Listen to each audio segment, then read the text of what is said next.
Olá, eu sou a Silvia Nascimento, eu sou diretora aqui, comandante da REP Belém desde 2017. E hoje a gente está aqui compartilhando esse momento com a Roberta Rios, neuropsicóloga, mãe de 4, adoro falar isso. Mãe de 4, tem um projeto incrível, que trabalha com crianças e adolescentes. Roberta, é sempre um prazer estar aqui com você. Eu que agradeço, Silvia, estar aqui, conversando um pouco sobre as questões que envolvem a infância, a adolescência, o desenvolvimento aí das nossas crianças, os desafios que isso vai impactando nas famílias e como a gente pode ajudá-los nessa caminhada. Então, assim, eu fico muito feliz quando eu tenho a oportunidade de trazer um pouco de informação de qualidade, de compartilhar um pouco de conhecimento e de impactar a vida das famílias. Muito obrigada pelo convite, sabe que eu adoro estar aqui com vocês. Obrigada, Roberta, você é sempre muito generosa e as suas participações são sempre assim, excelentes. E o que a gente quer nesse momento é trazer um presente para vocês. Estamos aqui nesse início de ano, início de 2025, e nós queremos trazer um novo olhar para as famílias. A gente, quanto REP aqui, nós nos preocupamos muito com a segurança digital. Nós temos essa abordagem, como uma escola que trabalha com o letramento digital, a gente tem essa abordagem. Mas ao longo desses anos, Roberta, eu tenho percebido que o que a gente faz aqui, trabalhando, impactando as nossas crianças, eles talvez não tenham o efeito que nós gostaríamos. Então veio esse despertar, nós precisamos envolver a família, os pais precisam ter essa autorresponsabilidade, precisam ser esse apoio e esse suporte. Então hoje o nosso papo vai ser sobre segurança digital. De um lado, a REP está fazendo o seu papel, está impactando na vida dos nossos jovens. Nós tivemos aí ao longo dessa primeira semana de aulas na REP, teremos ao longo dessa primeira semana de aulas na REP uma atividade muito interessante voltada exclusivamente para aulas de segurança digital, onde nós vamos abordar de forma lúdica, intuitiva, como os nossos alunos podem se proteger dentro desse universo da tecnologia, que é uma grande avenida, Um dia uma pessoa fez essa analogia, eu achei muito interessante. A internet hoje ela é uma grande avenida, com muitos carros, com muitas coisas ali acontecendo. E a gente não pode simplesmente fechar os olhos e atravessar. A gente precisa ter cuidado, respeitar regras para poder atravessar essa via. Então, dentro do universo da tecnologia, do ponto de vista da REP, vamos dar esse apoio. Mas aí eu te pergunto, e hoje é isso que nós estamos buscando, esse suporte, esse apoio teu. Como que os pais em casa podem dar continuidade a isso? Como que os pais podem seguir o que a gente vai plantar aqui como essa sementinha e nutrir esses filhos também de autoconhecimento, de conhecimento, ou propiciar isso para eles? Silvia, eu acho que um dos grandes desafios para nós pais, é que a gente precisa também dessa educação digital, que nós também não tivemos. Então, a nossa dificuldade, muitas vezes, em gerir ali o comportamento dos nossos filhos no mundo das tecnologias, com as telas, também tem relação com a nossa falta de conhecimento. Nós não tivemos essa educação. Nós não tivemos educação emocional, não tivemos educação digital. Então, a gente está aprendendo para ajudar os nossos filhos nesse novo mundo. Mas aí eu te pergunto, o tempo vai parar? Vai esperar a gente primeiro aprender? Os nossos filhos estão crescendo. Nós precisamos mergulhar junto com eles. Assim como os nossos filhos eles vêm para a escola de tecnologia, talvez a gente precise também de ter minimamente ali ferramentas para poder ajudá-los a entender, por exemplo, que a televisão não é só uma televisão. É verdade. Inclusive, muitos pais, quando eu pergunto, nossa, seu filho tem acesso à tecnologia? Não, em casa eu proíbo. Então eu pergunto, você tem uma Smart TV? Tenho. Bom, o YouTube está ali. Exatamente. E é tecnologia, e é o primeiro portal, muitas vezes, de acesso a essa criança, Então, assim, essas crianças têm acesso, mas a tecnologia está aí, ela nos ajuda, ela faz parte da nossa vida e faz parte muito mais ainda da vida das crianças. Então, primeira coisa, nós precisamos entender o que é essa tecnologia e assumir as rédeas. Porque uma outra questão que pais e mães, por vezes, ficam inseguros ali, é esse limite. É de dar esse limite, tem a ver com a sua própria educação ali com seus filhos. E aí, às vezes, os pais me dizem, não, mas aí ele chora, ele fica muito nervoso quando eu tiro. E assim, se eu não der o celular para ele, todo mundo tem um celular na escola. Eu fico imaginando assim, Roberta, não vai existir mais um mundo sem tecnologia. Proibir a tecnologia é tão prazeroso, né? A gente tem o conceito de que o que é proibido é melhor, é mais satisfatório, chama mais atenção e desperta curiosidade. Então a proibição já não é mais o que é certo, não é educação. Então como que os pais, ao invés de proibir, qual é a postura de um pai, de uma mãe, dos pais dos nossos aprendizes aqui, que são chamados de visionários, né? Se são visionários ao ponto de quererem que os filhos estudem no letramento digital, como que eles podem agir no dia a dia em casa? Primeira coisa, eu acho que é isso, né? Entender o que esses filhos estão vendo e fazendo, ajudá-los nisso aí, mergulhar nesse mundo e ter uma ideia, um supervisionamento de que quantidade e qualidade, o que eles estão fazendo ali nesse mundo digital. Então, assim, isso é trabalhoso também para nós pais. Né? No mundo onde a gente já está sem tempo para muita coisa. Nós já não temos tempo. Pais e mães trabalham mais horas do que trabalhávamos antes. Então, esses pais, eles já chegam em casa cansados. Então, imagina, ainda preciso supervisionar o que o fulaninho está fazendo, o que ele está vendo. Então, eu preciso ali entender, mas esse é o nosso trabalho. Né? O trabalho de pai e mãe, ele não para. Então, assim, a gente precisa retomar essas forças, entender que essa responsabilidade, ela é nossa. Os nossos filhos, apesar de saberem muito, eles não têm ainda esse domínio. E dá para assumir de novo esse papel, né, dos pais sem o autoritarismo? Claro que dá. Como que a gente acha esse tom de tudo bem, eu tenho pouco tempo, não consigo estar ali me dedicando porque trabalho muito, mas quando eu estou em casa, como olhar para a tecnologia? Porque os pais associam que assim, eu vou brincar com meu filho, então eu tenho que tirar das telas. Eu concordo, viu, gente? Tela em excesso faz muito mal. Mas como que eu posso, em alguns momentos também, olhar para a tela como um aliado? Né? Como que eu posso imergir nesse mundo do meu filho, né? Eu posso olhar para essa tela, ver o que ele está assistindo e sentar do lado dele e assistir junto. Né? Se eu achar que aquilo não é uma coisa legal, eu posso, inclusive, refletir com ele. Olha, você acha que isso aqui é uma coisa bacana pra gente estar vendo?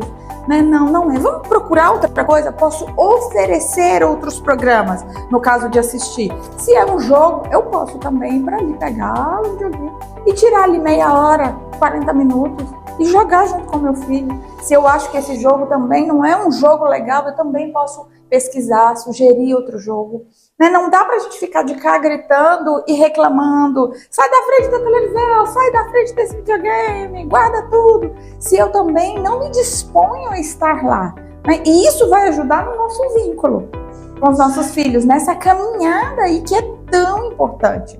Então, acho que a primeira coisa que a gente precisa entender como pai e mãe é a nossa disposição, a nossa disponibilidade de olhar para aquilo, não como um julgador ali, isso não presta, isso é ruim, porque não é. A gente usa o tempo todo, a tecnologia nos serve, né? As informações que estão ali, elas são úteis. Então, a gente precisa ensinar para os nossos filhos e ajudá-los a usar de uma maneira responsável. E aí entra na qualidade, o que eles estão fazendo e a quantidade. Vai chegar um momento que pai, mãe, você vai precisar realmente dar um limite. Olha, não é 1 hora por dia, são 2 horas. Então, terminou esse tempo, a gente tem um acordo, a gente tem um combinado e eu vou desligar. E aí a gente precisa, se essas crianças são crianças menores, a gente precisa dar conta de suportar o choro, a frustração deles, porque às vezes nós, pais, não queremos. Né? Isso dá trabalho? A gente quer ir pelo caminho mais fácil. Mas o caminho mais fácil nem é sempre mais saudável. Não, né? Geralmente não, e ele pode trazer consequências, né? Se a gente pensar aí na quantidade de acessos de crianças ainda muito pequenas, tendo acesso a conteúdos totalmente inadequados, sendo expostas a situações realmente muito perigosas, isso é muito sério. E isso traz impactos muito significativos na vida dessas crianças. E eu imagino que essas crianças que chegam até você, né? Você é especialista, né? Terapeuta especialista em crianças e adolescentes. Sim. Eu imagino que essas crianças chegam para você um pouco adoecidas e uma das grandes demandas dos pais, quando buscam a terapia para uma criança ainda tão jovem, deve envolver muito o consumo de tecnologia. Envolve às vezes, Silvia, uma criança que, por exemplo, teve acesso a um conteúdo inadequado e isso se tornou algo que de alguma maneira marcou essa criança e talvez essa criança parou de dormir, como dormia, né? Começa a ter medos noturnos, começa a ter dificuldades, começa a ter pensamentos que antes ela não tinha. Então, assim, isso impacta a vida de toda uma família. Impacta nos relacionamentos interpessoais, nos coleguinhas da escola, impacta em tudo, né? Como fazer, como que os pais, eu também imagino que isso deva ser uma demanda que chega para você, como que os pais conseguem trazer esse relacionamento aberto ao ponto dos filhos se sentirem seguros de contar para eles quando algo acontece? Porque eu fico imaginando que uma criança que se deparou com um conteúdo inadequado, até que ponto ela consegue ter a consciência de que aquilo está errado e onde ela sente confiança de contar para os pais. Então, como fazer com que os filhos possam ser nossos amigos ao ponto de dizer, olha, aconteceu uma coisa, eu preciso da sua ajuda. Isso é mais amplo, né? Isso é mais amplo do que apenas a gente pensar na tecnologia. Isso tem a ver com a nossa caminhada como pais e como mães mesmo. Daquele momento em que a gente não tá ali só para dizer isso é certo, isso é errado e punir quando tá alguma coisa errada. Então, assim, ensinar para os nossos filhos que a gente está ali para orientá-los e que nós estamos do lado deles se eles fizerem algo errado, que a gente entende que o erro faz parte da caminhada, faz parte do aprendizado, diminuir o julgamento, no caso dos adolescentes, é algo muito importante, porque eles têm muita preocupação em ser julgados. Então eles dizem, meu pai e minha mãe só reclama, só critica, né? Nada que eu faço tá bom, então assim, eles não gostam de nada que eu vejo, de nada que eu jogo. Então diminuir esse julgamento, ouvir mais, então fortalecer o vínculo. A melhor forma da gente conseguir que os nossos filhos estejam realmente próximos a nós e nos procurem quando precisam é fortalecer o vínculo, diminuir essa carga julgadora que às vezes a gente traz, né? A gente veio de uma educação punitiva ou de recompensa. Então, assim, fez uma coisa legal, um prêmio, um parabéns. Não fez, é bronca, é castigo. Então, assim, a gente vive muito isso. E às vezes nós somos atravessados mesmo pela educação que a gente recebeu e a gente acaba aplicando. Aí as crianças vão se afastando. Eu sempre faço a seguinte pergunta: se o seu filho tiver um problema, acontecer uma coisa séria, ele tá fora de casa, ele vai te procurar ou ele vai tentar te esconder? Que forte, né? Então, assim, o que ele vai fazer? E essa é a resposta para muita coisa, porque assim como aqui na nossa vida, no espaço físico que a gente está vivendo, vem o julgamento, quando essa criança volta lá para a esfera digital, no universo do online, ela também está sendo julgada. Ela também está se deparando muitas vezes com o desconhecido, com o que ela não percebe, os perigos que ela não percebe, né? Então, tem o julgamento da criança no universo físico e também no digital. E é muita carga para uma criança só. Aí, mais uma vez, a necessidade dos pais terem um controle sobre o consumo é necessário. É necessário, é extremamente necessário. Assim, não dá pra gente entregar uma tecnologia na mão de uma criança e deixar que ela consiga gerir isso ali, porque ela não vai conseguir, os riscos são muito grandes. Então, assim, nós pais, se a gente decide que nosso filho vai ter uma televisão, ele vai ter acesso ao YouTube, ele vai ter um celular, um tablet, algo assim, a gente precisa estar disposto também a olhar para isso, tentar entender o que ele está fazendo, o que ele está vendo, ter esse controle de tempo, suportar o desconforto de dar esse limite, né? Fazer combinados. Você me fez uma pergunta logo no início, como é que a gente pode fazer isso de uma maneira mais leve, né? Que não seja aquela coisa autoritária, vai ser 1 hora por dia, acabou. Mas a gente pode trazer isso de uma maneira mais leve, a gente pode sentar com o nosso filho e combinar com ele. Olha, fulano, você tem 2 horas por dia para usar tecnologia. Que horas você vai querer usar? De 4 a 6, de 3 a 5, dentro das possibilidades. Eu quero usar de meia-noite às 2 da manhã. Não. Aí não é possível. É um bom senso. Né? Umas escolhas limitadas, a gente pode construir junto com ele. Então não existe assim uma receita que no seu consultório, por exemplo, você orientaria. Toda criança deve ter esse horário nesse tempo. Não, isso é algo que pode ser construído de acordo com a rotina da família. Pode ser construído. Assim, de acordo com a idade, tem algumas recomendações, né?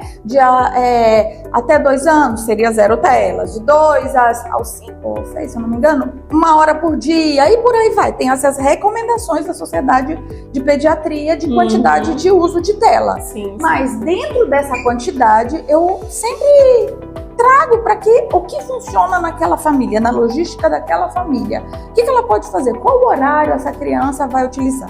A gente recomenda que não seja muito perto do horário de dormir, porque isso atrapalha o sono, mas que ao longo do dia ela tenha sim. Tem criança que chega da escola, enquanto espera o almoço, joga ali meia hora de videogame. Isso não tenho. Desde que depois ela consiga retomar as atividades dela, ela consiga parar, voltar, fazer as tarefas, ir para as atividades fora, ok. Então, assim, essa família vai precisar sentar e construir junto qual horário eu vou utilizar. E trazer essa criança, esse adolescente para participar dessa decisão. Olha que interessante, porque geralmente a gente tem essa ideia de que eu sou a tomadora de decisão, eu sou a autoridade dentro de casa e meus filhos não podem participar disso. Então a criança é a principal, o adolescente é o... E quando eu decido, eu disse que eu vou jogar 4 horas da tarde, então assim, de 4 a 5, então aí a gente tem também esse lugar de lembrá-los, olha, foi você que disse que 4 horas você ia jogar. Essa é uma dica incrível. E 5 horas termina, então é 1 hora. Então, assim, eu sempre digo isso para os pais, né? Dar essa autonomia, às vezes coisas simples, às vezes atividades do dia a dia, por exemplo, escovar os dentes. A gente pode dar para eles uma decisão de que horas ele vai escovar. Você vai tomar banho primeiro ou você vai escovar os dentes primeiro? O aluno se sente talvez, o aluno tão acostumado aqui na REP, a criança, o adolescente, ele se sente muito mais pertencente dessa família, né? Eu não sou simplesmente o que recebe as ordens, eu também participo. Exatamente. Eu sou ativo, né? Porque é sobre a minha vida, né? Apesar de ser uma criança pequena, ainda de alguém que está em formação, é sobre ele, é sobre a vida dele. Então, olha aí uma coisa, ele pode escolher o horário que ele vai escovar os dentes. Se é antes ou depois do banho, ele não vai ficar sem escovar os dentes. Né? Quem você vai levar para o banho hoje? O Homem-Aranha ou o Batman? Então isso vai dando para ele a sensação de pertencimento, de escolha, de decisão, de autonomia. E isso também pode ser incluído no mundo digital. Você tem meia hora para jogar. Você vai jogar qual jogo? Você quer jogar ou você quer assistir um filme? Enfim, ou você quer ver um vídeo. Então a gente vai dando para a criança essa sensação de que ele vai decidindo junto com esses pais. Aí eu vou te trazer um grau de dificuldade maior, mas que é extremamente importante. Ok. Negociamos, sentei, conversei com os meus filhos, negociamos a hora de tela, mas o meu filho no dia a dia não está cumprindo. Mais uma vez, eu sou a mãe, eu sou o pai que está com a vida corrida, com a vida atribulada, que está em casa com a babá, que recebeu uma ordem minha. E aí, como a gente tirar essa permissividade, dar o tom de, ok, e as regras? Quando essas regras são quebradas, quando a criança tem, mesmo negociando, ela tem essa dificuldade de seguir as regras. A gente sabe que em algumas crianças o consumo de tela traz aí uma ansiedade maior, e quando a gente tira, eu escuto muitos relatos de pais, né? Quando tiram a tecnologia, isso traz uma revolta, uma agressividade. Então, como trabalhar também quando a regra não quer ser cumprida?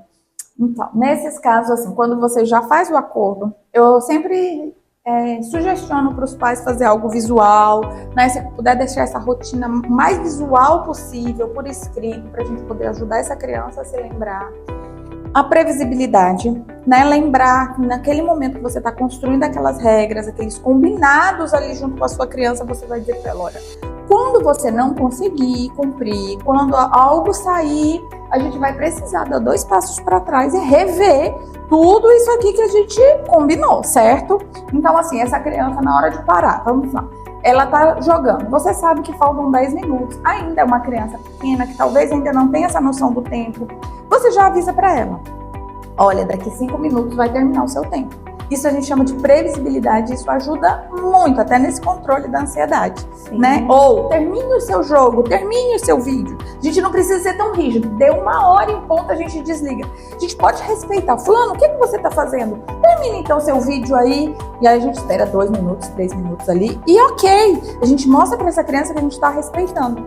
E aí a gente, olha, desliga. E aí eu vou precisar sustentar essa frustração do meu filho. Ele vai chorar, ele vai espernear, ele vai reclamar, você não gosta de mim, você não me ama, eu te odeio, e ok. E a gente precisa sustentar essa regra. E se a gente tiver feito esses combinados antes, a gente pode até combinar, olha, caso você não consiga cumprir, a gente vai precisar retirar por um tempo isso, porque eu tô vendo que não está te fazendo bem. Isso que você falou, né? Muitas crianças Na verdade, crianças e adultos e adolescentes ficam ansiosos, agitados, irritadiços, porque o excesso de estímulo, essas telas, de uma forma prolongada, ela traz isso mesmo. Adultos que por vezes não conseguem dormir, Silvia. Agora, eu sempre faço essa pergunta: se você, pai e mãe, você se perde ali, você é abduzido com essas telas, fazendo... Quantas vezes a gente vai fazer alguma coisa no celular e fica ali... Dispersa, esquece, quando vê tá fazendo outras coisas. Mais uma vez, nós não temos a educação digital. Exatamente. Também. E queremos tanto que os nossos filhos tenham, né? Aqui na REP, as aulas, vocês, né, visionários, sabem, são 1h30 por semana. E muitos pais me questionam: nossa, é só 1h30 por semana que ele vai ter REP? Não, durante 1h30 ele vai ter uma educação de qualidade voltada para o letramento digital e desenvolvimento de habilidades. Porque em casa ele também já vai ter contato com as telas. Ah, mas o meu filho não tem acesso à tela. Mas ele vai para a hora do recreio na escola e o coleguinha vai apresentar para ele alguma coisa, né? Então ainda temos mais essa questão hoje que se fala muito. Eu proíbo meu filho em casa, eu sou cheia de regras, mas ele desce pro play no condomínio, mas ele vai pro colégio. E lá, como que é quando ele tem contato? Uma vez um pai comentou assim comigo: eu prefiro que meu filho aprenda do meu lado do que ele aprenda na hora do recreio no celular do colega. É muito isso também, né? Muito, muito. A gente não vai, né? Nós vivemos nesse mundo, a gente está imerso nesse mundo e esse mundo não vai voltar. A gente não vai voltar para a idade da pedra, sem celular, sem tecnologia, com tijolão. Isso não vai acontecer. Então, o melhor caminho é realmente a gente ensinar, orientar, educar e estar perto. Ter filhos, Silvia, é trabalhoso, né? Muito. Eu sou mãe de 2, eu sei o quanto é trabalhoso. Dá trabalho, a gente precisa ter uma disponibilidade, né, de tempo, uma disponibilidade interna de querer saber aquilo. Então, assim, isso vai fazendo toda a diferença nessa nossa caminhada. E, assim, a tecnologia faz parte da vida deles mais do que a gente gostaria, mais do que a gente pode controlar. Então, assim, ela já faz parte. A gente não vai tirar. O que a gente pode fazer é estar perto, cuidando dessa quantidade, dessa qualidade e estando ali observando, monitorando, supervisionando da melhor maneira possível. Isso é muito importante. Como eu falei para vocês lá no início, né, o nosso objetivo com essa primeira semana de aulas é começar esse ano de 2025 trazendo essa luz aos pais dos nossos alunos, aos nossos visionários, mostrando que a educação digital ela tá aqui na REP, mas ela também tem que fazer parte do cotidiano de vocês. Hoje vocês estão recebendo, né, esse material. Quem é visionário está recebendo aqui uma pequena cartilha nossa que tem algumas dicas muito interessantes e muito simples, falando de como nós podemos ser resilientes, nos conectar, seja amigo do seu filho também no ambiente virtual, né? A gente quer ser amigo aqui, mas vamos ser lá também. Meu filho está navegando por alguma rede social, seja amigo, tenha também, conheça, saiba, né? Mas o meu filho mais novo está lá, ok, vamos fazer parte, vamos ver o que ele está se nutrindo de conteúdo para que eu também possa ser essa pessoa que seja esse agente de orientação, de transformação. Mas uma coisa muito legal que eu vejo no seu trabalho, que eu te acompanho, você tem um trabalho no digital muito grande de trazer esse serviço mesmo, prestar um serviço para a sociedade, são os grupos terapêuticos, né? Tanto das crianças quanto esse apoio aos pais. Eu já comentei isso com você aqui anteriormente, eu imagino que muitas das demandas que as próprias crianças trazem para você é em relação ao universo digital também. Muito, das crianças e dos pais, né? Nos nossos grupos terapêuticos a gente tem inclusive temáticas sobre isso, né? Sobre esse mundo digital, sobre essa segurança nesse mundo virtual, o que fazer, como pedir ajuda, o que assistir. Então, assim, é isso. Não dá pra gente desconectar, por exemplo, a educação que a gente recebe em casa para os nossos filhos, da educação emocional, da educação digital. Então, esses desafios que você passa aí na sua casa com seus filhos, eles são desafios hoje comuns às famílias. Então, a gente precisa trazer. Então, o que a gente tenta fazer é inserir outras atividades para poder complementar, não, mas para poder ajudá-los a flexibilizar as questões das telas, né, ter contato com a natureza, jogos de tabuleiros, para que esses pais possam oferecer para essas crianças e adolescentes outras possibilidades, para que eles possam mostrar quais eram as minhas brincadeiras, as suas brincadeiras quando criança. Então tudo isso a gente precisa ajudá-los a disponibilizar. Então assim, que nesse ano de 2025 a gente está iniciando, que a gente possa fazer coisas diferentes, introduzir, né, combinados, acordos, a gente aproveita esse início de ano para poder dar esse gás, para poder trazer coisas novas para os nossos filhos, tanto no mundo digital quanto no mundo real ali no dia a dia. Então assim, eu sempre sugiro para os pais, tira um tempinho, ensina uma brincadeira da sua infância, faça um contato com a natureza, joga um jogo de tabuleiro, né, coloca isso na sua vida, no cotidiano, porque isso assim, faz muita diferença, muita mesmo. Faz muita diferença e é sobre isso, né? Um novo ano exige que a gente tenha novas atitudes para que o resultado seja diferente, né? Eu quero te agradecer muito.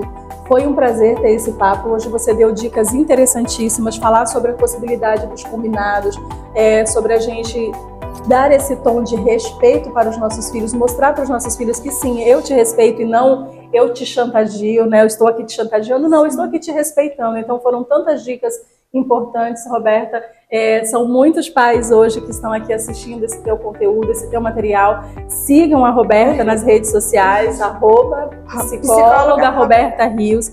A Roberta traz dicas maravilhosas, traz orientações para nós pais que me ajuda muito como mãe. Eu tenho certeza que vai ajudar muito dos nossos visionários. E é sempre um prazer ver essa tua disponibilidade, essa tua dedicação a fazer com que crianças, adolescentes e adultos, né, nós pais, possamos aí formar pessoas melhores para o mundo. Acho que o teu propósito, ele se conecta muito com o nosso propósito de formar pessoas capazes e com vontade de mudar o mundo. Muito, muito obrigada, Roberta. Eu que agradeço o convite, eu agradeço o carinho, né? Eu acho que é exatamente isso. Quanto mais a gente consegue impactar a vida, melhorar a qualidade de vida das famílias, a gente melhora o mundo, né? Não tem como. Isso traz uma diferença aí na nossa caminhada. Isso te impacta, me impacta, impacta todas as famílias. Eu quero agradecer o carinho e o convite. Foi um prazer enorme ter você aqui, viu? Sucesso sempre. Obrigada, Silvia.